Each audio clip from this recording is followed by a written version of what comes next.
Also ich steige nochmal da ein, wo die Sarah jetzt feststellt, dass eine Leiche in den Stollen geschafft wurde, der ihre Rettung bedeutet, also Silver beherbergt, dass sie unbedingt noch haben will.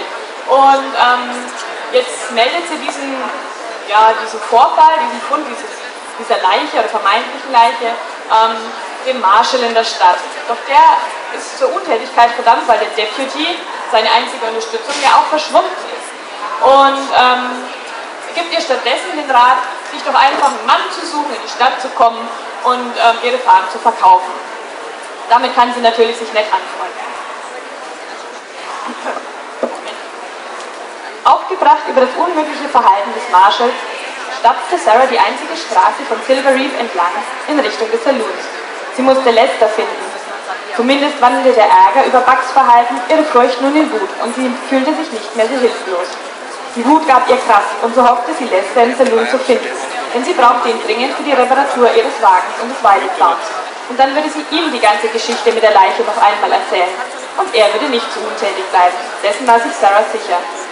Gerade als sie ihre Hand nach der Schwingtür ausstreckte, schlug ihr diese entgegen und ein Mann kam heraus. Er zwang Sarah zurückzuweichen. Er war groß. So groß, dass sie den Kopf in den Nacken legen musste, um in sein markantes Gesicht zu blicken. Ein dunkler Bartschatten ließ seine bronzefarbene Haut noch dunkler aussehen und seine stahlgrauen Augen sahen kalt und abweisend durch sie hindurch. Seine dunkelbraune Lederhose lag eng an seinen muskulösen Schenkeln an, als er sich mit einer fließenden Bewegung auf den Rücken seines Pferdes schwang. Das tiefschwarze Haar hatte er mit einem Lederband zu einem Zopf gebunden und er trug kein Hemd, sondern nur eine lederne Weste, die seine kräftige Brust bedeckte. Im gestreckten Galopp jagte er aus der Stadt und Sarah blinzelte wegen des Sandes, den der Hengst aufgewirbelt hatte. Sie schmeckte den Staub und meinte dabei, das Salz von der Haut des schwarzhaarigen Mannes auf ihrer Zunge zu haben. Sie wusste sofort, wer der Fremde war, auch wenn sie ihm zuvor noch nie begegnet war. Zu viele Geschichten hatte sie schon von Lester über ihn gehört. Dieser Mann war Trevor Nolan. Trevor Nolan? Hört ihr mich? Ja. Trevor Nolan ist ein Kopfgeldjäger, ein Outlaw, der in den Bergen abseits der Stadt so nach seinen eigenen Regeln lebt. Und natürlich arbeitet er nicht für umsonst für Sarah. Seine Dienste haben also ihren Preis. Aber Sarah hat ja nichts. Deshalb gibt es nur eins, das sie ihm bieten kann.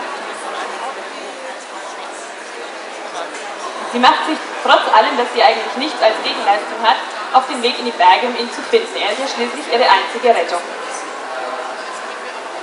Trevor stellte sich im Steigbügel auf und schirmte die Augen mit der Hand vor den gleißenden Strahlen der Sonne ab. Die Silhouette eines Reiters wurde immer deutlicher und Trevor glitt lautlos aus dem Sattel. Er nahm seine Winchester und erklomm eine der Felsschultern, wo er sich hinlegte und das Gewehr im Anschlag auf den Ankömmling wartete. Was zum Teufel, murrte er und kniff die Augen zusammen, überzeugt sich zu täuschen, denn er sah, wie eine Frau auf ihn zuritt. Sein Mundwinkel zuckte amüsiert, als ihr Pferd auf dem steilen Geröllhang strauchelte und ihr dabei das Stetson in den Nacken rutschte. Ihr Haar glänzte golden in der Sonne und sie wischte sich den Schweiß aus dem Nacken. Sie schien orientierungslos, denn sie runzelte die Stirn und sah sich nach allen Seiten um, ehe sie ihren Gaul gemächlich wieder antrieb. Sie war für ihn keine Bedrohung, darum räusperte er sich und sprang mit einem weiten Satz vom Felsen. Ma'am, wärt ihr so freundlich, mir zu sagen, was ihr hier treibt? Um Himmels Willen, Sir, ihr habt mich zu Tode erschreckt, rief sie aufgebracht und fasste sich an die Kehle. Trevors Blick folgte dieser Bewegung und wanderte weiter über die sanften Hügel ihrer Brüste, die sich unter ihrem Mieder mit jedem erschrockenen Atemzug hoben und senkten, hinunter zu der schmalen Taille und den schlanken Fesseln, die unter ihrem einfachen braunen Rock hervorlugen. Ich hätte vom Pferd fallen können, schimpfte sie zornig, und Trevor riss sich widerstrebend vom Anblick ihrer Beine los.